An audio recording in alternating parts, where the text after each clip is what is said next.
नमस्कार दोस्तों, एक बार फिर से आपका स्वागत है। दोस्तों, मैं लाया हूँ मुंशी प्रेमचंद की एक नई कहानी, सूरदास की झोपड़ी। तो चलिए शुरू करते हैं। रात के 2 बजे होंगे कि अकस्मात सूरदास की झोपड़ी से ज्वाला उठी। लोग अपने-अपने द्वारों पर सो रहे थे।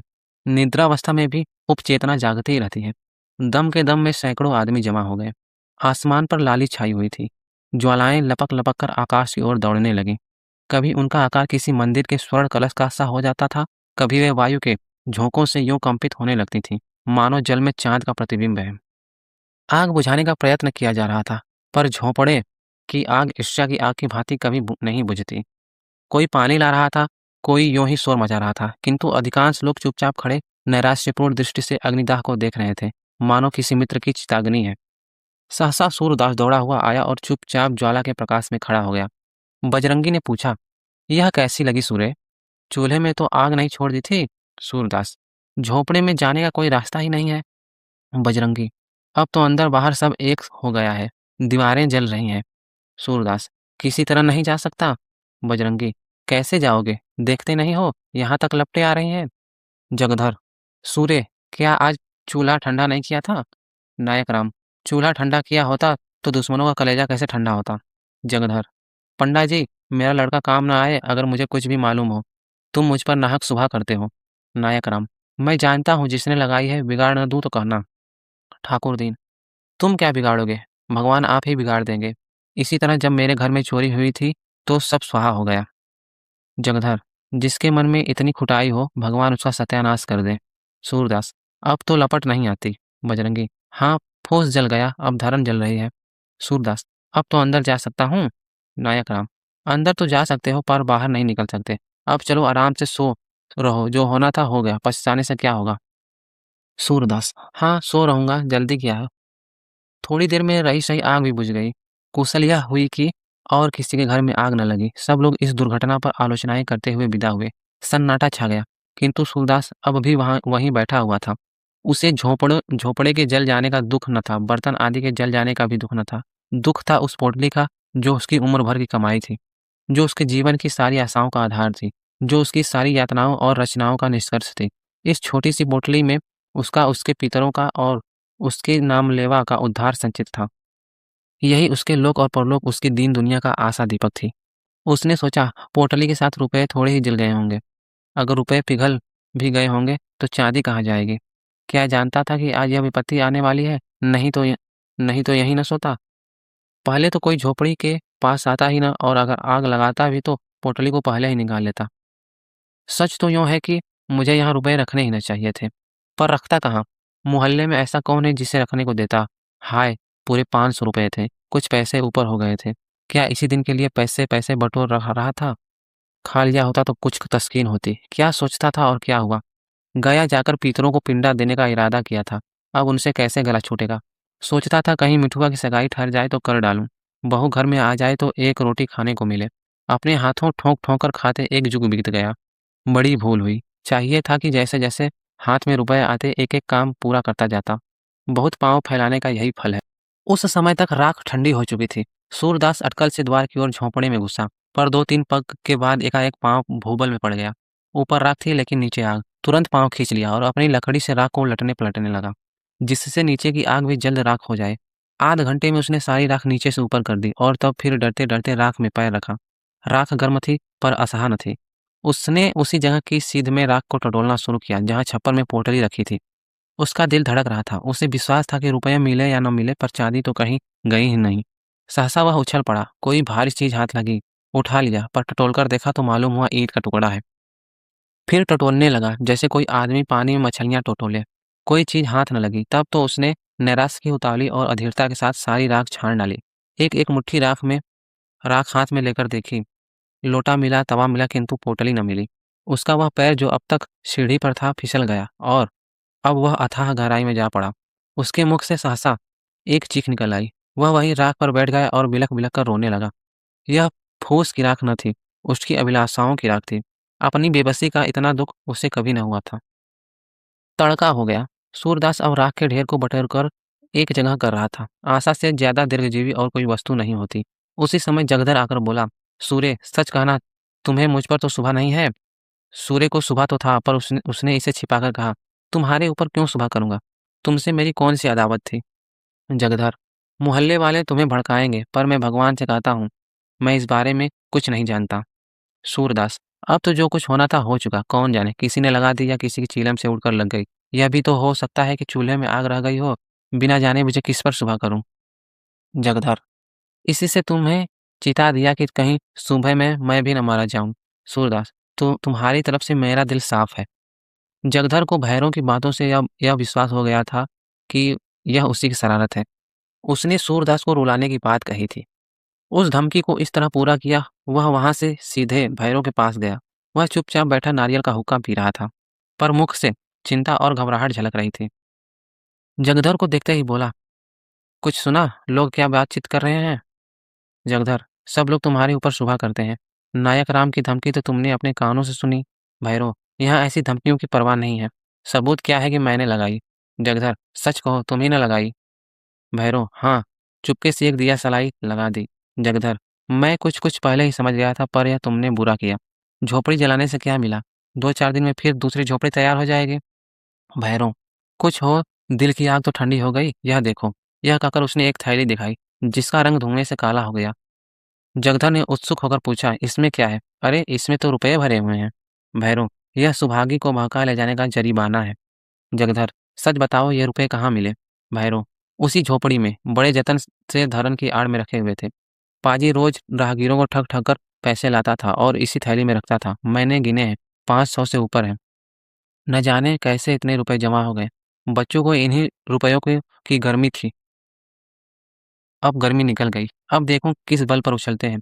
बिरादरी को भोज भात देने का सामान हो गया। नहीं तो इस वक्त रुपए कहाँ मिलते? आजकल तो देखते ही हो, बल्लम मटेरों के मारे बिक्री कितनी मंदी है। जगधर, मेरी तो सलाह है कि रुपए उसे लौटा दो। बड़ी मशक्कत की कमाई है, हजम न होगी। जगधर दिल का खोटा आदमी नहीं था, पर इस समय उसने यह सलाह उसे नेक नियति से नहीं, हसद से दी थी। उसे यह असह्य था कि भैरव के हाथ इतने रुपए लग जाएं। भैरव आधे रुपए उसे देता तो शायद उसे तस्कीन हो जाती, पर भैरव से यह आशा न की जा सकती थी। बेपरवाही से बोला, मुझे अच्छी तरह हजम हो जाएगी, हाथ में आए हुए रुपए को नहीं लौटा सकता। उसने तो भीख मांगकर ही जमा किए हैं। गेहूं तो नहीं तौला था। जगधर, पुलिस सब खा जाएगी। भैरव, सूर्य पुलिस में न जाएगा, रो धोकर चुप हो जाएगा। जगधर, गरीब की हाय बड़ी जानलेवा होती है। भैरव, वह गरीब है, अंधा होने से ही गरीब हो गया। जो आदमी दूसरों की औरतों पर डोरे डाले, जिसके पास सैकड़ों रुपए जमा हो, जो दूसरों को उधार देता हो, वह गरीब है? गरीब जो कहो तो हम तुम हैं। घर में ढूंढ आओ, एक पूरा रुपया न निकलेगा। ऐसे पापियों को गरीब नहीं कहते। अब भी मेरे दिल का कांटा नहीं निकला। जब तक उसे रोते न देखूंगा, यह कांटा न निकलेगा। जिसने मेरी आबरू बिगाड़ दी, उसके साथ जो चाहे करूं, मुझे पाप नहीं लग सकता। जगभर का मन आज खोंचा लेकर गलियों का चक्कर लगाने में न लगा। छाती पर सांप लौट रहा था। इसे दम के दम में इतने रुपए मिल गए, अब मौज उड़ाएगा। तकदीर इस तरह खोलती है। यहाँ कभी पड़ा हुआ पैसा भी न मिला। पाप पुण्य की कोई बात नहीं। मैं ही कौन दिन भर पुण्य किया करता हूँ। दमड़ी छदाम कौड़ियों के लिए टेनी मारता हूँ, बाट खोटे रखता हूँ, तेल की मिठाई को घी की कहकर बेचता हूँ। ईमान गंवाने पर भी कुछ नहीं लगता। जानता हूँ यह बुरा काम है, पर बाल बच्चों को पालना भी तो जरूरी है। इसने ईमान खोया तो कुछ लेकर खोया। गुनाह बेलज्जत नहीं रहा। अब 2-3 दुकानों का और ठेका ले लेगा। ऐसा ही कोई माल मेरे हाथ भी पड़ जाता तो जिंदगानी सफल हो जाती। जगधर के मन में ईर्ष्या का अंकुर जमा। वह भैरव के घर से लौटा तो देखा सूरदास सराख को बटोरकर उसे आटे की भांति गूंथ रहा है। सारा शरीर भस्म से ढका हुआ है और पसीने की धारें निकल रही हैं। बोला, सूर्य क्या ढूंढते हो? सूरदास, कुछ नहीं। यहाँ रखा ही क्या था? यही लोटा तवा देख रहा था। जगधर, और वह थैली किसकी है जो भैरव के पास है? सूरदास चौंका। क्या इसलिए भैरव आया था? जरूर यही बात है। घर में आग लगाने के पहले रुपए निकाल लिए होंगे। लेकिन अंधे भिखारी के लिए दरिद्रता इतनी लज्जा की बात नहीं है जितना धन। सूरदास जगधर से अपनी आर्थिक हानि को गुप्त रखना चाहता था। वह गया जाकर पिंडदान करना चाहता था, मिठुआ का ब्याह करना चाहता था, कुआं बनवाना चाहता था, किंतु इस ढंग से कि लोगों को आश्चर्य हो कि इसके पास रुपए कहाँ से आए। लोग यही समझे कि भगवान दीन जनों की सहायता करते हैं। भिखारियों के लिए धन संचय पाप संचय से कम अपमान की बात नहीं है। बोला, मेरे पास थैली वैली कहाँ होगी? किसी की थैली होती तो भीख मांगता। जगधर, मुझसे उड़ते हो? भैरव मुझसे स्वयं कह रहा था कि झोपड़ के में धरन के ऊपर यह थैली मिली। 500 रुपये से कुछ बेसी हैं। सूरदास, वह तुमसे हंसी करता होगा। 5.5 रुपये तो कभी जुड़े ही नहीं, 550 कहाँ से आते। इतने में सुहागी वहां आ पहुंची। रात भर मंदिर के पिछवाड़े अमरूद के बाग में छिपे बैठी थी। वह जानती थी आग भैरव ने लगाई है। भैरव ने उस पर जो कलंक लगाया था उसकी उसे विशेष चिंता न थी, क्योंकि वह जानती थी किसी को इस पर विश्वास न आएगा। लेकिन मेरे कारण सूरदास का यूँ सर्वनाश हो जाए, इसका उसे बड़ा दुख था। वह इस समय उसको तस्कीन देने आई थी। जगधर को वहां खड़े देखा तो झिझकी, भय हुआ कहीं यह मुझे पकड़ न ले। जगधर को वह भैरव ही का दूसरा अवतार समझती थी। उसने प्रण कर लिया था कि अब भैरव के घर न जाऊंगी, अलग रहूंगी और मेहनत मजदूरी करके जीवन का निर्वाह करूंगी। यहाँ कौन लड़के रो रहे हैं, एक मेरा ही पेट उसे भारी है ना। अब अकेले ठोंके और खाए और बुढ़िया के चरण धो धोकर पिए। मुझसे तो यह नहीं हो सकता। इतने दिन हुए इसने कभी अपने मन से धेले का सिंदूर भी न दिया होगा। तो मैं क्या तो मैं क्यों उसके लिए मरूं। वह पीछे लौटना ही चाहती थी कि जगधर ने पुकारा, सुभागी कहाँ जाती है। देखी अपने खसम की करतूत। बेचारे सूरदास को कहीं का न रखा। सुभागी ने समझा मुझे झांसा दे रहा है, मेरे पेट की थाह लेने के लिए यह जाल फेंका है। व्यंग से बोली, उसके गुरु तो तुम ही हो, तुम्ही ने मंत्र दिया होगा। जगधर, हाँ यही मेरा काम है, चोरी डाका न सिखाऊं तो रोटियां क्यों कर चले। जब तक समझता था भला आदमी है, साथ बैठता था, हंसता बोलता था, लेकिन आज से कभी उसके पास बैठते देखा तो कान पकड़ लेना। जो आदमी दूसरों के घर में आग लगाए, गरीबों के रुपए चुरा ले जाए, वह अगर मेरा बेटा भी हो तो उसकी सूरत न देखूं। सूरदास ने न जाने कितने जतन से 500 रुपए बटोरे थे, वह सब उड़ा ले गया। कहता हूँ लौटा दो तो लड़ने पर तैयार होता है। सूरदास, फिर वही रट लगाए जाते हो। कह दिया कि मेरे पास रुपए नहीं थे, कहीं और जगह से माल लाया होगा। मेरे पास 500 रुपए होते तो चैन की बंसी न बजाता, दूसरों के सामने हाथ क्यों पसारता। जगधर, सूरे, अगर तुम भरी गंगा में कहो कि मेरे रुपए नहीं है तो मैं न मानूंगा। मैंने अपनी आंखों से वह थैली देखी है। भैरव ने अपने मुंह से कहा कि वह थैली झोपड़े में धरन के ऊपर मिली। तुम्हारी बात कैसे मान लूं। सुभागी, तुमने थैली देखी है। जगधर, हाँ देखी नहीं तो क्या झूठ बोल रहा हूँ। सुभागी, सूरदास सच सच बता दो, रुपए तुम्हारे हैं। सूरदास, पागल हो गई है क्या, इनकी बातों में आ जाती है। भला मेरे पास रुपए कहाँ से आते। जगधर, इनसे पूछ, रुपए न थे तो इस घड़ी राख बटोर कर क्या ढूंढ रहे हैं। सुभागी ने सूरदास के चेहरे की तरफ अन्वेषणा की दृष्टि से देखा। उसकी उस बीमार की सी दशा थी जो अपने प्रियजनों की तस्कीन के लिए अपनी असह्य वेदना को छिपाने का असफल असफल प्रयत्न कर रहा हो। जगधर के निकट आकर बोली, रुपए जरूर थे, इसका चेहरा कह देता है। जगधर, मैंने थैली अपनी आंखों से देखी है। सुभागी, अब चाहे वह मुझे मारे या निकाले पर रहूंगी उसी के घर। कहाँ कहाँ थैली को छिपाएगा, कभी तो मेरे हाथ लगेगी। मेरे ही कारण इस पर यह विपत पड़ी है, मैंने ही उजाड़ा है, मैं ही बसाऊंगी। जब तक इसके रुपए न दिला दूंगी मुझे चैन न आएगी। यह कहकर वह सूरदास से बोली, तो अब रहोगे कहाँ। सूरदास ने यह बात न सुनी। वह सोच रहा था, रुपए मैंने ही तो कमाए थे, फिर क्या क्या फिर नहीं कमा सकता। यही न होगा जो काम इस साल होता वह कुछ दिनों के बाद होगा। मेरे रुपए थे ही नहीं, शायद उस जन्म में मैंने भैरव के रुपए चुराए होंगे। यह उसी का दंड मिला है। मगर बेचारी सुभागी का अब क्या हाल होगा। भैरव उससे अपने घर में कभी न रखेगा। बेचारी कहाँ मारी मारी फिरेगी। यह कलंक भी मेरे से लगना था, कहीं का ना हुआ। धन गया, घर गया, आबरू गई, जमीन बच रही है, यह भी न जाने जाएगी या बचेगी। अंधापन हो क्या थोड़ी विपत थी कि नित ही एक न एक चपत पड़ी रहती है, जिसके जी में आता है चार खरी खोटी सुना देता है। इन दुखजनक विचारों से मर्माहत सा होकर वह रोने लगा। सुभागी जगधर के साथ भैरव के घर की ओर चली जा रही थी और यहाँ सूरदास अकेला बैठा हुआ रो रहा था। सहसा वह चौंक पड़ा। किसी ओर से आवाज आई, तुम खेल में रोते हो। मिठुआ घीसू के घर से रोता चला आता था। शायद घीसू ने मारा था, इस पर घीसू उसे चिढ़ा रहा था। खेल में रोते हो।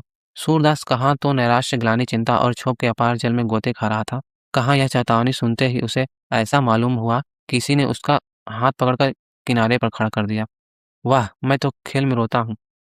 कितनी बुरी बात है। लड़के भी खेल में रोना बुरा समझते हैं, रोने वाले को चिढ़ाते हैं, और मैं खेल में रोता हूँ। सच्चे खिलाड़ी कभी नहीं रोते। बाजी पर बाजी हारते हैं, चोट पर चोट खाते हैं, धक्के पर धक्के सहते हैं, पर मैदान में डटे रहते हैं। उनकी त्योरियों पर बल नहीं पड़ते, हिम्मत उनका साथ नहीं छोड़ती, दिल पर मालिन्य के छींटे भी नहीं आते, न किसी से जलते हैं न चिढ़ते हैं। खेल में रोना कैसा। खेल हंसने के लिए, दिल बहलाने के लिए है, रोने के लिए नहीं।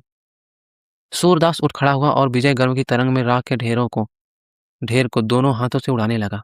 आवेग में हम उद्दिष्ट स्थान से आगे निकल जाते हैं। वह संयम कहाँ है जो शत्रु पर विजय पाने के बाद तलवार को म्यान में कर ले। एक क्षण में मिठुआ, घीसू और मोहल्ले के बीचों लड़के आकर इस भस्म स्तूप के चारों ओर जमा हो गए और मारे प्रश्नों के सूरदास को परेशान कर दिया। उसे राख फेंकते देखकर शवों का खेल हाथ आया। राख की वर्षा होने लगी।